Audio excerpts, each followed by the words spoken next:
selama ini Rocky itu kalau nyebut nama orang di Indonesia ya, hampir semuanya itu disebut dengan cara yang meremehkan gitu. Ya si Jokowi, siapa kayak dia itu siapa sih gitu. Poinnya Rocky kan salah satunya adalah Pak Jokowi itu ke Cina. Buat kalau bahasa dia adalah jualan IKN, kemudian menawarkan bahasa dia menawarkan IKN. Emang apa salahnya kalau Cina yang investasi? Ya. Tunjukinlah seenggaknya. Ini loh efeknya kalau Cina investasi misalkan. Gitu. Ada aspek rasisme di situ. Iya. Ya maksud saya orang yang selalu gebuk-gebukin orang lain supaya lu disiplin berpikir. Masa enggak soal begituan kan? Masa enggak kayak Rocky tuh.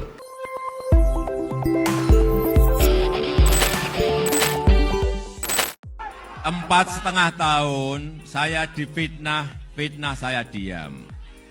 Dijelek-jelekin saya juga diam.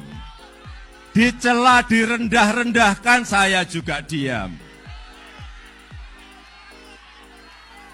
Dihujat, dihina-hina saya juga diam. Tetapi hari ini di Jogja saya sampaikan saya akan lawan. Kalau lihat dari video tadi tuh Pak Jokowi itu kayaknya kan galak lah ya. Ada kesan-kesan galak kalau dia dikata-katain orang. Ya maksudnya gini ya, Pak Jokowi itu mungkin salah satu orang yang paling sering jadi korban bully lah bully publik gitu di Indonesia itu sebagai presiden. Bully itu juga terlalu lunak tuh kata-kata itu. Iya. Karena isinya tuh fitnah. Hoax, makian, hasutan, semua kayaknya dari ujung kepala. Jadi kalau ada puncak evolusi disinformasi di pemilu itu di era Jokowi. Iya, puncak evolusi. Betul. Tapi kalau di situ kan di video itu kan kelihatannya galak tuh dia. Kita lawan. Kalau ada yang jangan takut gitu. Istilahnya dia nggak takut lah untuk melawan. Tapi jauh ini kayaknya Pak Jokowi kalau dikatain sama orang tuh diam-diam aja. Dan itu video beberapa tahun lalu ya. Pas Pemilu. Kampanye kalau nggak salah. Pas kampanye. Jadi pas lawan Prabowo lah kira-kira. Iya. Sama Prabowo. Pernah nggak lawan Prabowo? Emang Prabowo pernah menang lawan Jokowi? Kan gitu. Enggak. Ini pertanyaannya. Oh, beda. Pertanyaannya. Emang Pak Jokowi pernah ngelawan kayak gimana? Perasaan selama ini dikata-katain dia diam-diam aja deh, kayaknya santai-santai aja. Ngelawannya itu gimana sih selama ini menurut Tuhan sebelumnya ini? Kalau gua sih ingat omongan Ahok ya. Dulu tuh. Kalau Ahok itu kan mengibaratkan dirinya dengan Jokowi itu kayak kalau Ahok ngelihat kodok nih. Oke. Kodok sebagai masalah ya? Sebagai masalah ya, kodok sebagai masalah ditembak aja sama dia. Dar selesai gitu. Oke. Tapi kalau Jokowi kodok itu ditaruh di air, direbus sampai mateng jadi suike. Pelan-pelan gitu kan. Api pelan-pelan dan kayaknya sih itu udah kelihatan. Kemarin kan terakhir soal kasus Rocky ini kan dia ngomong kan, itu hal kecil-kecil aja. Oh ya, dia bilang hal kecil. Saya kerja aja lah. Iya. Kecil banget itu. Ya. Kalau Mas Al ngeliatnya gimana tuh? Ya kalau saya sih ngelihatnya kalau dilihat dari pidato tadi kelihatan memang Pak Jokowi sudah tahu lah bahwa dosis dan intensitas hasutan, makian ke Pak Jokowi itu sejak awal ya. Sejak obor rakyat lah ya. Obor rakyat, timnya Prabowo dulu kan obor rakyat itu kan legendaris tuh. Jauh sebelum obor rakyat udah ada tukang andong, supir andong, kusir andong. Betul. Kalau kata Prabowo ini kusir andong kok mau dijadiin tokoh. Artinya kan sudah begitu lama ya, dan Pak Jokowi sudah tadi menyatakan kita lawan lah segala jenis hoax, makian, hujatan gitu dan fitnah itu. Karena itu memang berbahaya bagi demokrasi juga kan. Kualitas demokrasi kita kan. Mosok kalaupun toh itu oposisi dengan cara yang begitu brutal dan nggak elegan sama sekali gitu. Nah, pertanyaannya kemudian ke kasus Rocky sekarang gitu. Yang lagi rame nih Rocky. Nah, kalau para relawan Jokowi kan ya mungkin karena mereka merasa bahwa Jokowi adalah yang dibanggakan, diidolakan, mereka marah kan, mereka polisi dan seterusnya membawa kasus ke polisi. Kelihatannya sih kalau pakai tadi yang dibilang Bung Ahsan soal pelan-pelan itu kodok tadi direbus pelan-pelan bagaimana cara Jokowi menghadapi musuhnya, kelihatannya bukan cara itu. Kayaknya bukan cara dipidanakan dan Pak Jokowi Pak Jokowi juga kan bilang ini hal kecil lah gitu ya. Nanti Rocky jadi gede kepala kalau dihadapi langsung gitu. Nah cuma ya itu saya nggak tahu gimana caranya ini. Di satu sisi Pak Jokowi tegas sekali melawan hoax dan fitnah dan makian. Dia pengen itu tidak terjadi, tapi di sisi lain cara dia merespon Rocky ini kan, ya udah itu hal kecil lah, saya kerja aja. Iya. Tapi justru itu Mas, mungkin menurutku ya Rocky ini kan merasa sudah besar kepala dengan intelektualitas dia. Dia udah merasa ya udah semua orang ini sekolah lah IQ-nya kecuali dia gitu kan, menurut dia. Dan justru cara Jokowi itu yang paling nyelekit. Gimana sih orang udah pede banget terus hal kecil lu sepele gitu. Selama ini kan disentuh egonya. Selama ini Rocky itu kalau nyebut nama orang di Indonesia ya, hampir semuanya itu disebut dengan cara yang meremehkan gitu. Iya si Jokowi, siapa kayak dia itu siapa sih gitu. Seolah-olah dia paling beberapa nama yang nggak berani dia remehkan kalau Rocky nyebut itu ya kayak SBY, Prabowo, ada Gus Dur, Titi Soeharto. Iya, yang dia nggak berani fotonya tuh dia dengan Titi kan. Betul, nggak berani dia remehkan paling itu. Kalau yang lain dia sebut kayaknya semua ya si Anu kayak nggak penting gitu loh. Dia nyebutnya kan selalu begitu. Terus dilawan sama Pak Jokowi dengan cara begitu. Iya, egonya runtuh lah. Dan kelihatannya sekarang aja kelihatan keper kan. Dia tiba-tiba bilang bahwa bajingan itu adalah orang yang dekat dengan Tuhan. Jadi pada masa Jawa dulu ada penelitiannya memang ya ada bahwa di era tertentu istilah bajingan itu justru artinya adalah dekat dengan Tuhan katanya. Bener mungkin ya. Itu benar. Tapi kita kan membayangkan Rocky ketika ngomong bajingan itu menyebutnya gini. Jokowi itu sedang menyelamatkan diri dan keluarganya. Jadi dia itu dekat dengan Tuhan. Kan gitu kan? Kita bayangkan dia ngomong kalau nyambung ya. Iya, kalau dibaca satu tarikan nafas jadi begitu ya. Iya, kan, harusnya kan gini, kalau dia memang konsisten dengan sikap ketengilannya dan kesombongannya itu pertahankan dong. Kalau dia memang niatnya memaki Jokowi, jangan terus ngeper begitu gitu.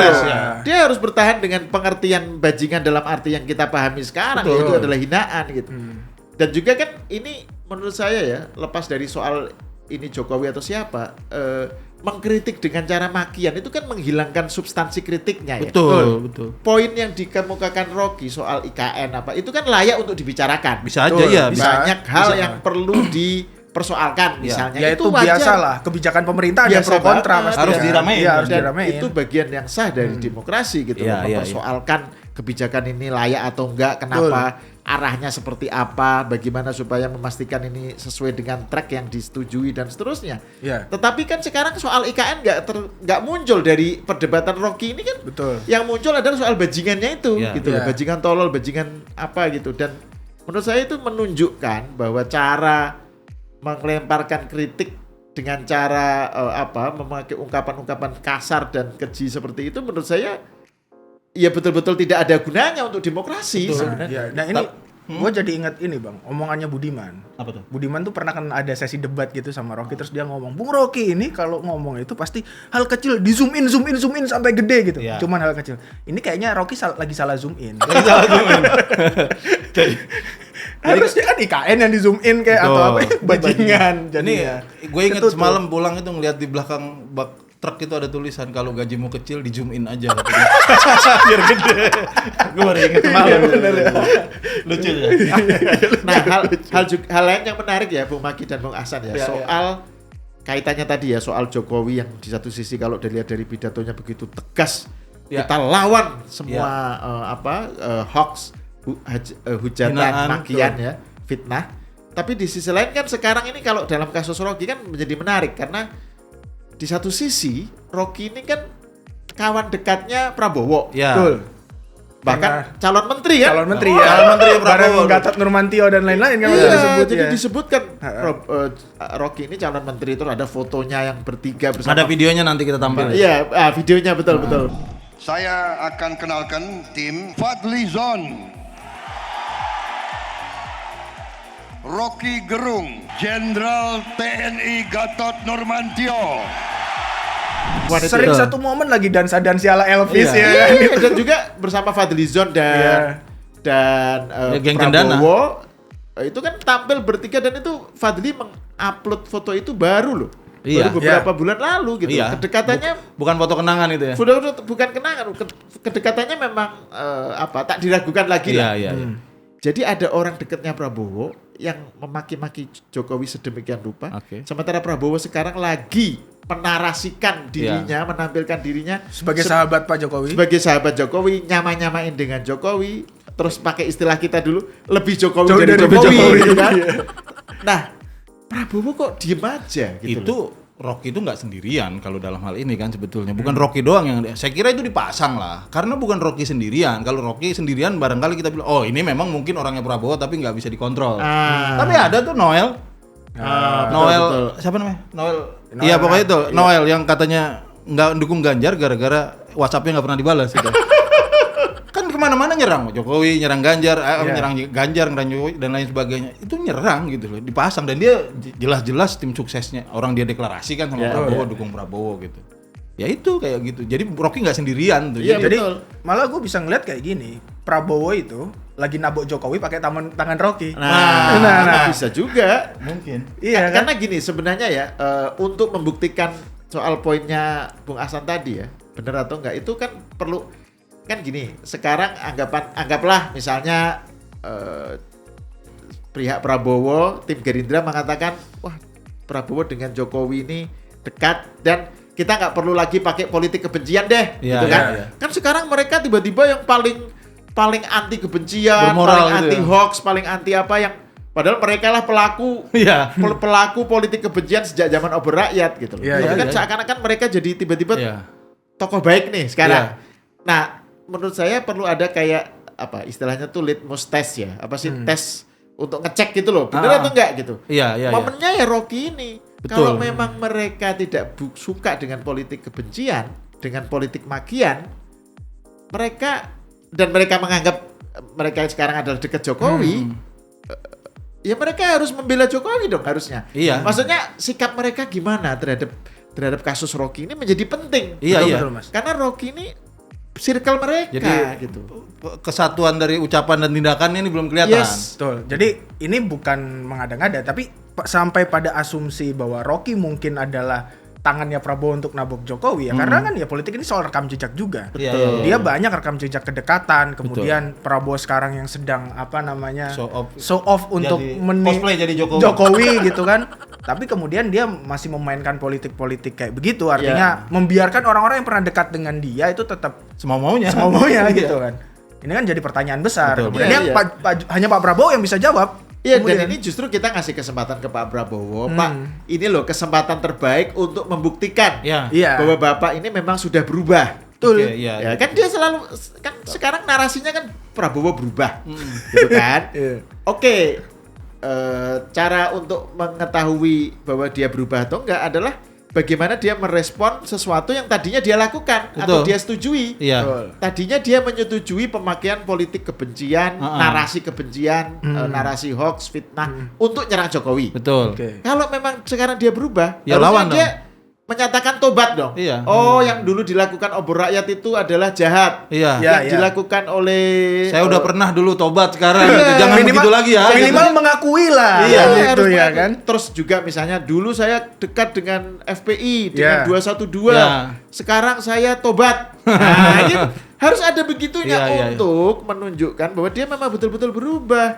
Kalau hanya perubahan casing saja dari yang betul-betul gini gebrak-gebrak meja kayak gitu terus jadi selfie sok cool ya itu sih cosplay. Jadi ibaratnya tuh kalau di lagu Malaysia yang terkenal tuh Prabowo kayak manis di bibir memutar kata. Manis di bibir memutar kata. Malah kau tuduh. Udah lahir aja.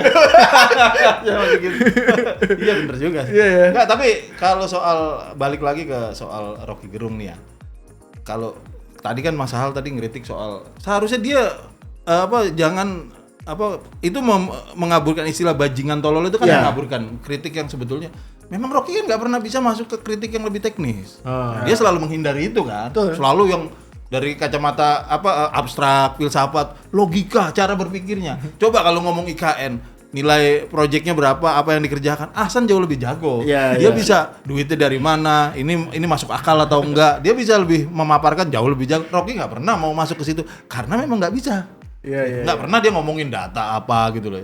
Paling saya ada data loh, ada di media. Udah, datanya berita. Ya kan kalau kita bicara soal kebijakan ya, soal sebuah implementasi policy gitu kan memang satu-satunya cara kan pakai data. Nah itu. Untuk mengetahui ini melenceng atau enggak gitu kan. Kan harus begitu. Ini kan bukan dengan sebuah ungkapan-ungkapan yang sifatnya maki-makian begitu. Dan ini menurut saya juga ini Bung Maki dan Bung Ahsan ya, ada sesuatu yang juga menjadi hal yang perlu menjadi hal yang ya kita sedih lah dengan kualitas oposisi.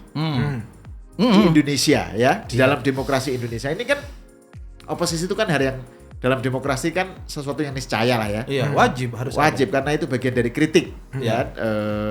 Justru itu cara untuk menyelamatkan pemerintah dari penyalahgunaan kekuasaan dan seterusnya, dan hal yang sangat bermartabat lah. Tetapi itu kan oposisi yang bermartabat itu menjadi betul-betul kelihatan fungsi gunanya kalau yang ditampilkan itu betul-betul kritik yang pakai data, kritik yang betul-betul tujuannya itu untuk perbaikan dan seterusnya ya. Jadi kritik yang sifatnya ya nggak harus mengasih solusi, tapi menunjukkan di mana salahnya. Bukan ngedumel. Kayak gini lah. Poinnya Rocky kan salah satunya adalah Pak Jokowi itu ke Cina. Buat kalau bahasa dia adalah jualan IKN, kemudian menawarkan bahasa dia menawarkan IKN. Kemudian emang apa salahnya kalau Cina yang investasi? Tunjukin lah seenggaknya. Ini loh efeknya kalau Cina investasi misalkan. Gitu. Dan kalau bedanya dengan Cina, Amerika atau Jepang kan bukan gitu hanya ke Cina, tapi yang disebut hanya Cinanya saja. Nah, Pak Jokowi itu kan nawarkan soal IKN untuk investasi, sesuatu yang sebenarnya dilakukan oleh, ya artinya kalau pemerintah itu kan tujuannya mengajak orang investasi ya. Itu kan biasa banget. Dan bukan hanya ke Cina, ke kawasan negara-negara Arab, ke banyak tempat. Tapi yang di single out hanya Cina. Karena kalau Cina itu kan membawa memori tertentu publik yang pengikut dia yang kaum yang tidak banyak ngecek data ya. Itu yang hanya teriak anti asing-asing itu akan terprovok. Tujuannya tuh itu. Ada aspek rasisme di situ. Ya maksud saya orang yang selalu ngebuk-gebukin orang lain supaya lu disiplin berpikir. Masa nggak soal begituan kan? Masa nggak kayak Rocky tuh. Jadi menurut saya kenapa hanya Cina yang disebut itu juga bertujuan, juga punya tujuan untuk memantik sentimen tertentu, sentimen anti asing atau apa gitu ya. Terus dia ngomong soal legasi. Ini tujuan Jokowi adalah untuk mempertahankan legasi. Menurut saya itu juga apa salahnya juga kan? Memang legasi itu hal yang perlu dilakukan oleh setiap pemimpin gitu. Kan itu membuktikan bahwa presiden itu kerja ada legasinya, nggak mangkrak. Jadi dia berawal dari suuzon sih.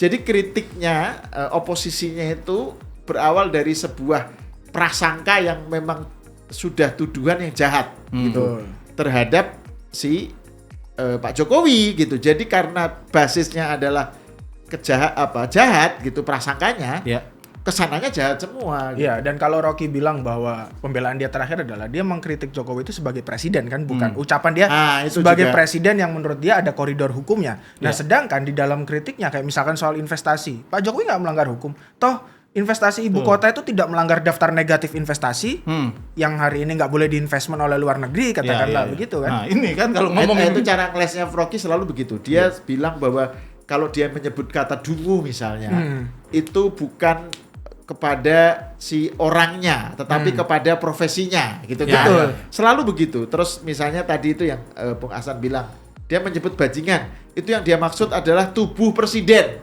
bukan tubuh Jokowi. Tetapi pertanyaannya, kalau memang yang dikritik adalah soal kepresidenannya, kan harus kritik dengan tadi data, dengan kinerja. Bukan dengan prasangka. Dengan prasangka atau dengan itu loh, menyebut bajingan. Betul. Menyebut bajingan itu kan orang yang disasar, Jokowinya gitu. Personal. Apalagi gitu. dia bawa-bawa keluarga segala di situ kan, menyelamatkan dia dan keluarganya. Diulang loh itu. Justru aku nggak bisa ngebayangin gini sih Mas. Ini kan IKN, ya balik lagi ke inti poin kritiknya itu kan sebelum kemudian bajingan tolol. IKN ini kan udah diundang-undangkan, sudah ada undang-undangnya. Aku nggak kebayang, misalkan nih, kemudian Jokowi tidak melanjutkan IKN itu, tidak mengupayakan investasi, apa kata Rocky nanti? Jokowi melanggar undang-undang sebagai presiden, lagi-lagi gitu, tidak menjalankan amanah undang-undang, kan ini ruwet lagi gitu. Ya sebenarnya memang ini pada akhirnya menurut saya ya Rocky ini adalah contoh paling vulgar dari Salawi. Semua salah Jokowi. Salawi itu gini. Jadi yang dikritik bukan tindakannya, tetapi orangnya. Jokowi lahir ke dunia aja salah. Udah salah. Jadi keberadaan Jokowi di dunia ini itu aja menurut dia udah salah gitu. Harusnya kalau kritik ya atau oposisi yang dikritik itu kan kinerja. Betul. Ya kan? Betul. Fokus kepada bagaimana dia melakukan tugasnya sebagai presiden. Betul. Kalau maksudnya mengkritik presiden, ya kritik secara kinerjanya. Itu baru kritik dan oposisi. Kalau yang dilakukan Rocky CS ya, Fadlizon apa itu kan sama lah itu dengan Rocky kan dalam hal itu. Ya itu Jokowi lahir ke dunia aja udah salah. Udah dalam posisi offside itu. Jadi kalau Rocky nyebut pendukung Jokowi sekolah, ini sekolah juga sebenarnya. Nah, makanya Pak Prabowo, kalau memang Pak Prabowo tidak lagi sekolah dengan Rocky, Fadlizon apa itu, ya tunjukkan dong. Gitu. Udah mentas gitu Mas ya seenggaknya. Iya, tunjukkan bahwa sikap yang dilakukan oleh Rocky, Fadlizon dan kawan-kawan Anda itu betul-betul membuat Pak Jokowi marah. Betul. Buktinya marah apa? Ya itu pidato yang kita lihat di awal tadi. Jangan mau elektabilitasnya doang, tapi membela kagak gitu. Betul. Kalau saya ngelihat Rocky itu bagaimanapun dia punya banyak kritik berkualitas dalam hal kalau dia bicara dia disiplin dalam hal ilmu yang dia geluti ya kefilsafatan, logika dan dia. Saya kira kalau dia ngomong soal dasar negara, soal Pancasila, soal termasuk misalnya IKN dari sisi kalau Pak Jokowi misalnya berkata, loh ini emang amanat undang-undang saya jalankan gitu. Nah Rocky ngeritik itunya, bener nggak istilah itu? Dia sedang menjalankan. Itu menurut saya oke tuh Rocky kalau ngomongin gitu. Tapi dia kan serakah, maunya semuanya gitu. Oh iya, Rocky sekarang malah disebut sebagai Hujatul Islam. Oh iya, Syekhul Islam. Iya. Jadi dia tiba-tiba menjadi ustadz kan. Pakai sarung. Pakai sarung, pakai peci, pakai apa ceramah di masjid atau apa. Jadi dia melampaui kompetensinya. Iya. Rocky itu kan memang kalau bicara mengenai filsafat kita akui bagus gitu loh. Memang faknya di situ. Kita harus fair juga. Dia memang punya keahlian dalam hal mengartikulasikan gagasannya dengan baik dan tertib ya, dan memang ya terdidik dalam tradisi filsafat yang bagus ya. Dan itu sesuatu yang berharga, penting gitu loh untuk merapikan cara berpikir dan seterusnya gitu. Tetapi kemudian dia ya itu yang istilah Bung Maki tadi serakah kan, semuanya diambil sama dia. Enak juga ya manggung gitu. Iya, semuanya yang pokoknya bisa menjadi cara dia untuk untuk menyerang Jokowi. Iya. Jadi ya gitu, Salawi memang. Salawi. Nah, sebagai penutup nih, kira-kira lu mau ngomong apa tentang Rocky atau ke Pak Jokowi atau siapa lah? Ya kalau gua sih balik lagi soal Pak Jokowi aja. Menurut gua hukuman Pak Jokowi yang paling berat buat Rocky itu adalah dengan menganggap dia hal kecil aja. Udah dilakukan dan itu udah dilakukan. Saya mau kerja. Dan sekarang yang jelas Rocky diam-diam kepanasan klarifikasi di forum ke forum dan lain-lain. Yang makin bulat, jadi, makin kelihatan dia salah. Udah kayak lu bawa bunga nungguin cewek gitu ya. Saya bawa ini nih, saya mau kerja gitu. Kayak gitu. Tapi itu pernah terjadi enggak? Apa tuh? Ahsan bawa bunga. Saya nggak perlu bilang itu pernah atau enggak. Saya nggak pernah lihat. Saya nggak perlu. Kalau masalah gimana? Closing statement buat Rocky atau Pak Jokowi? Ya kalau menurut saya sih tadi bahwa bagi saya ini justru adalah kesempatan. Saya lebih fokus ke Pak Prabowo-nya ya. Prabowo. Pak Prabowo. Ini kesempatan bagi Pak Prabowo untuk menunjukkan bahwa dia betul-betul sesuai dengan yang dia tampilkan selama ini, yang dia klaim selama ini, bahwa dia berubah. Caranya adalah tunjukkan bahwa Pak Prabowo itu menyatakan tobat dengan narasi kebencian dan hoax dan maki-maki dengan cara mengecam Rocky Gerung. Iya, betul. Kalau tidak mengecam Rocky Gerung, buat saya perubahannya bullshit. Nah, kalau lu Bang, apa yang pengen lu sampaikan? Penting juga. Iya, yang mau disampaikan ya itu, kalau saya bukan mau disampaikan, saya mau nonton Pak Jokowi ngerebus katak pelan-pelan. Dia nggak sadar kataknya yang direbus atau airnya sudah mendidih. Kira-kira begitulah. Nah, Pak Prabowo kalau nggak pengen ikut kerebus ya sikapnya ditunjukkan. Kemudian gitu. Jangan sampai kerebus Pak Prabowo. Ini udah deket-deket sama Pak Jokowi, sayang kan. Gitu. Oke, terima kasih ya. Kita tutup episode kali ini Open Table. Terima kasih.